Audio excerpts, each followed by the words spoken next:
Now, one of my favorite type of videos to do is comment on the questions that I'm asking you and comment on your answers. This is one of those videos.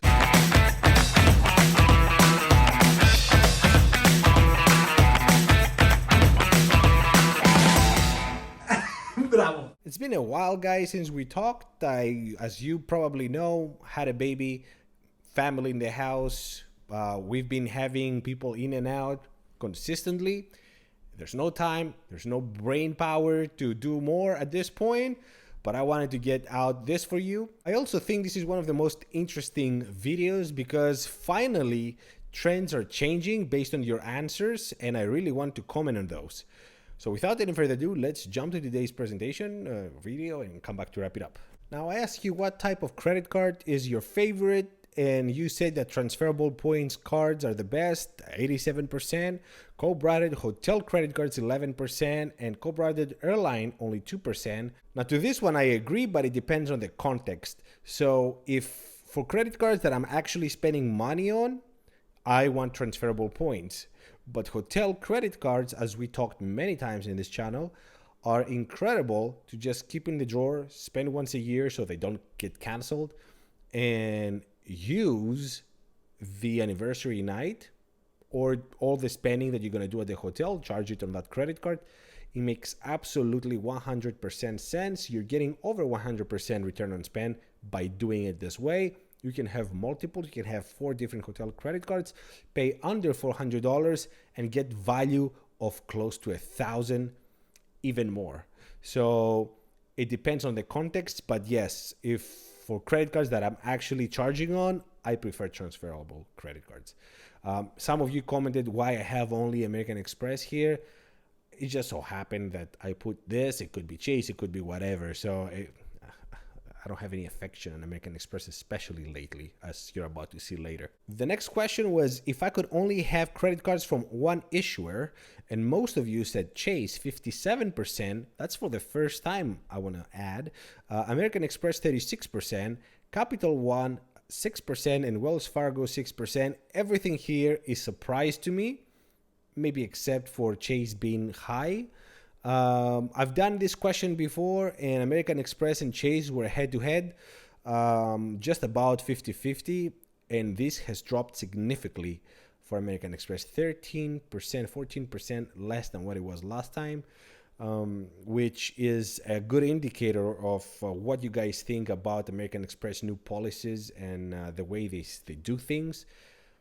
I disagree with everything they do lately. They increase the annual fees, break down the credits so that you can't use it, or it's becoming a whole lot more difficult to do, or it doesn't make sense because you're burning more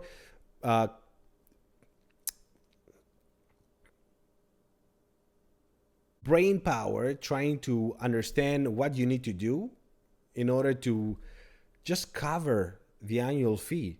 And it's just bad. It's just bad. They messed up the Aspire, the Platinum. At least that's in my opinion. The other surprising thing is Capital One.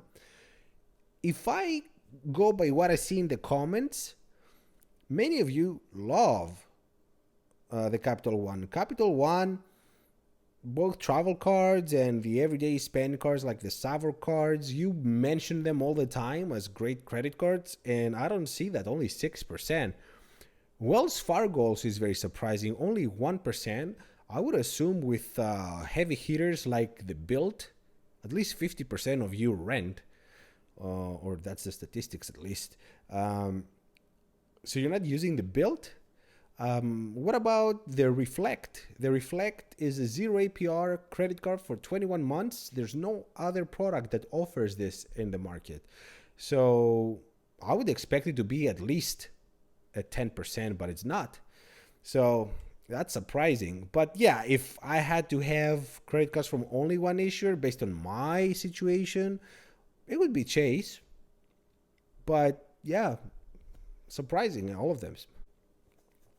In 2024, I will concentrate on travel credit cards, 82%, cashback credit cards, 18%. That makes sense. Cashback is losing its value, I would say. there's only like 3 credit cards that I can immediately think of that offer 5%, and that's two of them are rotating categories.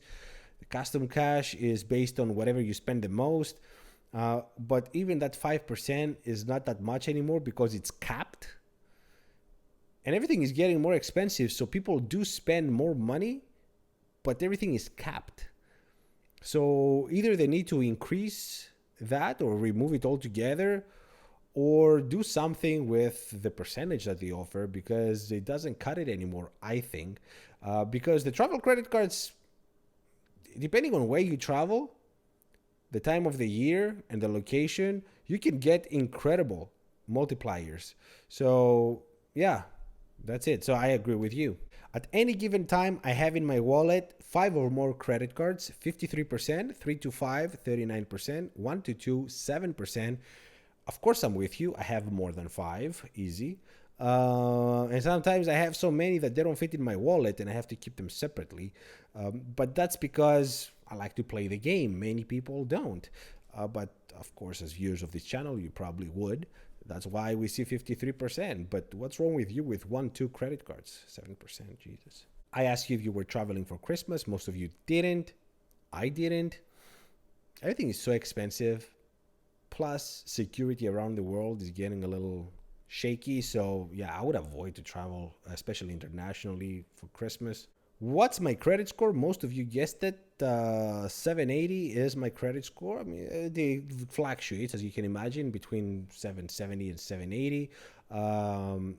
I've seen over 800 before, but I can't control myself. I keep getting credit cards, and that affects my credit history. That's the main thing, because I don't have any debt on my credit cards. I don't have any balances. So the one thing that hits me hard every time is that by getting new credit cards, it affects my credit history. The credit card game outlook is: most of you say stable, then you say negative 34%, and positive only 24%. And what's wrong with you? Like, only 1 in 4 is positive? Come on, guys, the credit card game has been going down for a year. I said that 6 months ago. The sign-up bonuses have been the same for the most part, and not the same at the highest, but the same at the average. Like 50, 60,000 points in 2024 is not gonna cut it.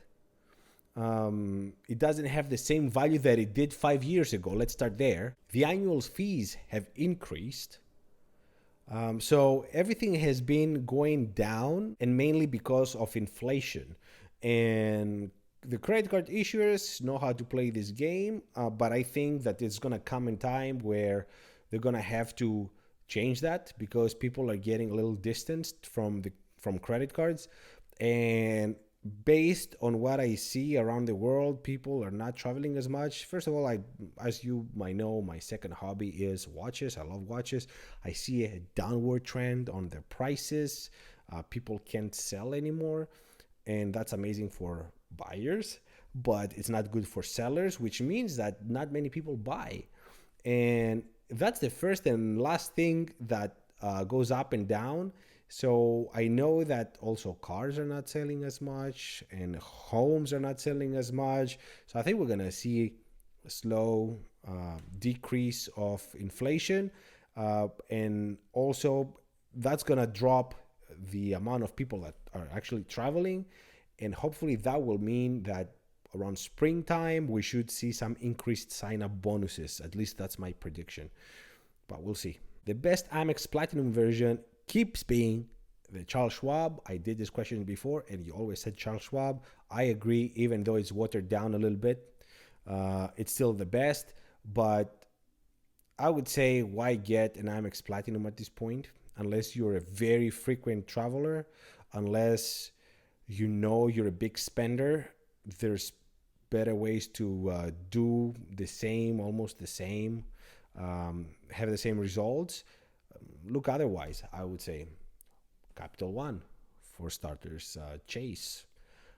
It's not exactly the same, but you don't need to spend, you don't need to chase credits, you don't need to do anything. So plus $700 right out the gate for annual fee. Doesn't make any sense. When it comes to business credit cards, I love them, 64%, couldn't care less, 36%. I did an extensive video presenting most business credit cards. Now it's been over a year, to be fair, but it didn't. And every time I'm doing a business credit card, it doesn't get a good response. Like the views are not there. And that is clashing with what I see here. So you say that you love them, but you're not watching those videos. So it's a little confusing to me. Let me know. If I knew I could have a better life, I'd be willing to relocate anywhere in the world, 80%, relocate only within the US, 20%. I'm with you. I would go anywhere as long as I have a better life. That's still surprising though. I guess you're the type of people that would be willing to relocate in the world. I don't know if this was a different kind of channel, would be the same result, but I'm very glad that I see that.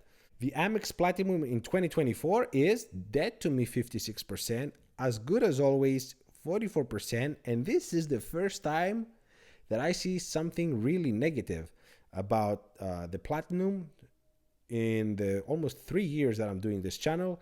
Dead to me 56%. It's dead to me. I explained myself, but 56%, that used to be the opposite, and the positive would be even more. So Amex is not doing things right, and I think it's going to start reflecting on their numbers because they messed up the Platinum, they messed up the Aspire, they messed up many of their hotel credit cards.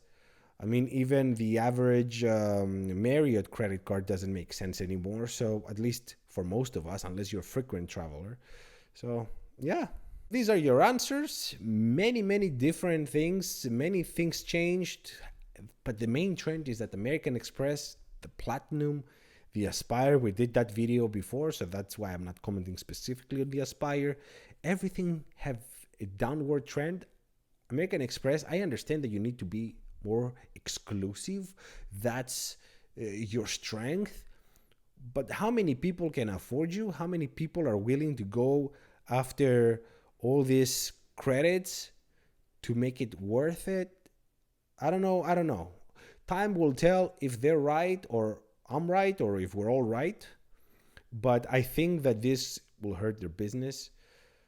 I think this is going to hurt their business. Most of us are alienated at this point. We don't want to deal with American Express. But that's it. That's it. Let me know what you guys think. Where do you think they're going? Up, down? What are your predictions about American Express? And how do you like my comments of them? Thank you so much for watching. Until the next one, ciao.